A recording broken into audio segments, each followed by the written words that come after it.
welcome to my channel. So today we will discuss about lipids. In previous class we had discussed about proteins and their applications.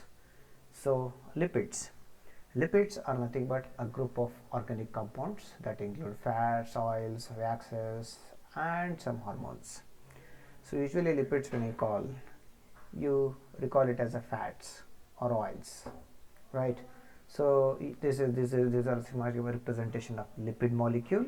This is how the lipid molecule looks like. This is a hydrophilic groups or a polar groups, a hydrophobic or non-polar. Hydrophilic in the sense water loving, hydrophobic water hating.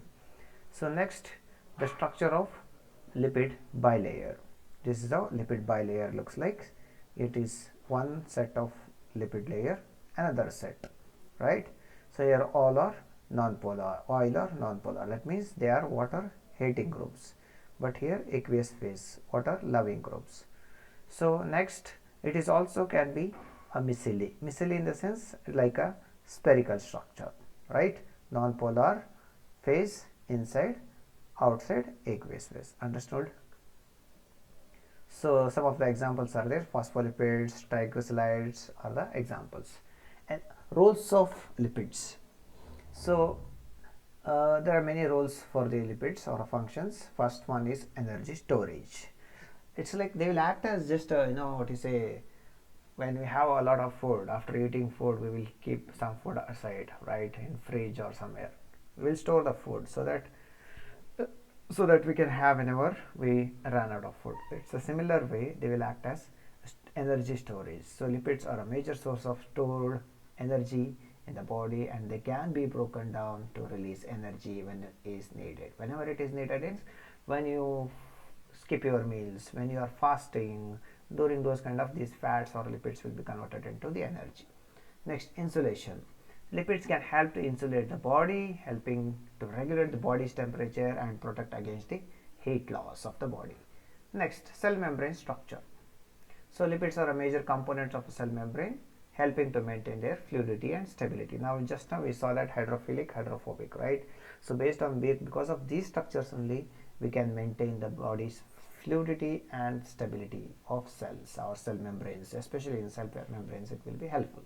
Next, hormone synthesis. Some lipids such as cholesterol, which acts as a precursor to human hormones and are necessary for their productions. And transport. So lipids are soluble in fat but not in water, right? Because of their that kind of lipid nature, right? So this makes them ideal for carrying fat soluble vitamins and other lipophilic compounds through the bloodstream, which is required. So engineering applications, cosmetics, you can see in moisturizers to improve the skin hydration and texture. We use in food industry, we use as ingredients in food products, margarine and as well as frying oils to improve the texture, flavor and shelf life. In medical devices, so lipids are used in medical devices such as lipid-based drug delivery, like liposomes we are having to improve the delivery and efficacy of the drug. Next, biofuels. Lipids can also be made up of vegetable oils and animal fats. Can be the examples for lipids.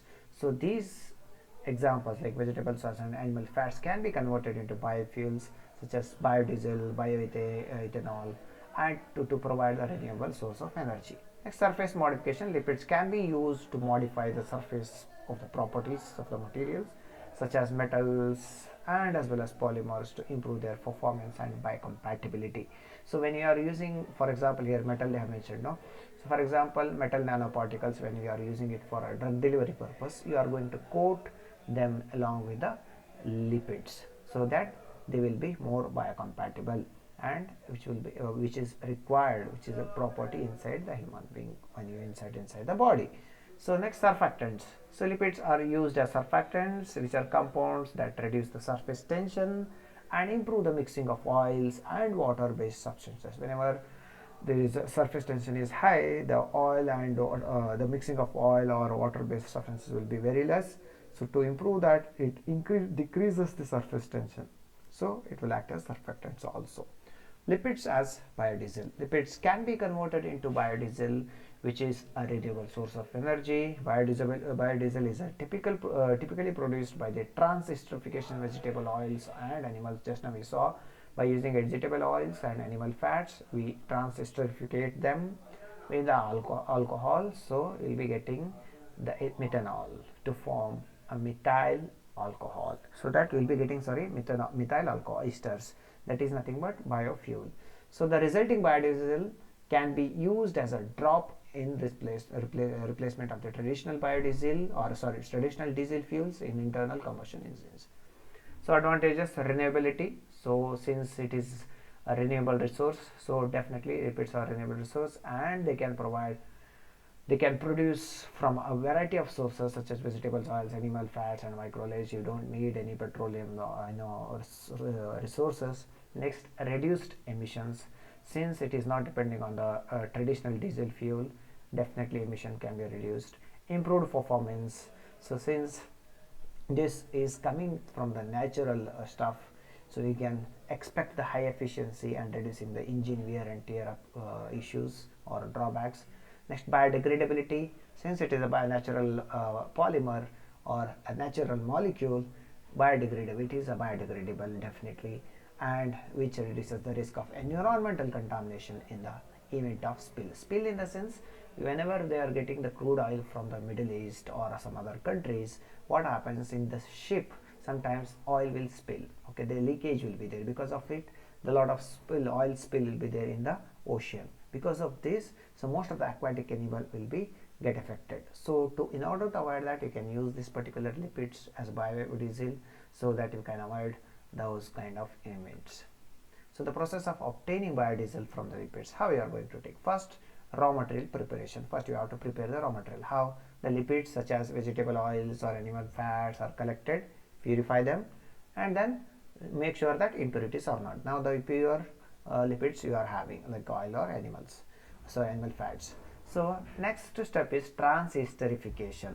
So here the purified lipids are mixed with alcohol such as methanol, okay, and a catalyst. So here catalyst can be sodium hydroxide. So you are having the lipid raw material, you are adding alcohol to that, then you are adding catalyst. Catalyst is sodium hydroxide to produce a fatty acid methyl esters. That is nothing but FAME, fatty acid methyl esters, which are the main components of the biodiesel. So that's and this process is known as trans-esterification. So now you are having a biodiesel. So that now you should separate. Now the reaction mixture is then separated into two layers. The first layer contains biodiesel, second layer byproduct. Biodiesel upper layer, which contains the biodiesel, that is FAME, whereas lower layer contains the glycerol, that will act as a byproduct. Now washing and drying. Now you need to remove the byproduct and you need to separate. So after separation, so you need to wash it. So the biodiesel is washed in water to remove the residual alcohol. If any remaining alcohol molecules are there, that will be washed off, and as well as soap that was formed during the trans-esterification reaction. Because of the trans-esterification reaction, there will be soap kind of structure will be there, that should be removed. So now the biodiesel is then dried to remove any remaining moistures. So purification. Once the biodiesel is ready, you need to purify it. That biodiesel is further purified to remove any impurities and improve its quality. Once you remove all the impurities, definitely its quality will be improved. Next, a final product, the purified biodiesel, is then be stored and distributed for the use as the fuel. So lipids as cleaning agents and detergents. So for example, in personal care products, lipids such as fatty acids, glycerides are commonly used as emulsifiers and surfactants. In personal care products such as shampoos, soaps and lotions. In industrial applications, also lipids finds applications in such as metal cleaning and degreasing and stain removal applications. In laundry detergents also, since it is a lipophilic or oilophilic, so it requires oil. So those kind of the lipids can be used in order to improve the cleaning and searching performance. And cleaning agents for hard surfaces. If any hard surfaces are there, you can just apply them and you can easily clean them, such as floors, countertops and walls, and to remove the dirt and nail. Next, examples of lipids we have soap, fatty acids, glycerol, fatty alcohols, or lauryl alcohol. Advantages: biodegradability, renewable resources, effectiveness, mildness, cost effectiveness, customizability. So far what we explained all are coming under this point only. Limitations: stability is the limitation because it is a natural polymer. Next, compatibility: sometimes it is not as compatible as the normal conventional diesel. Next, cost is involved to prepare this and to maintain this, all those things. And next, availability, so it is not so commercially available so far. Next, performance.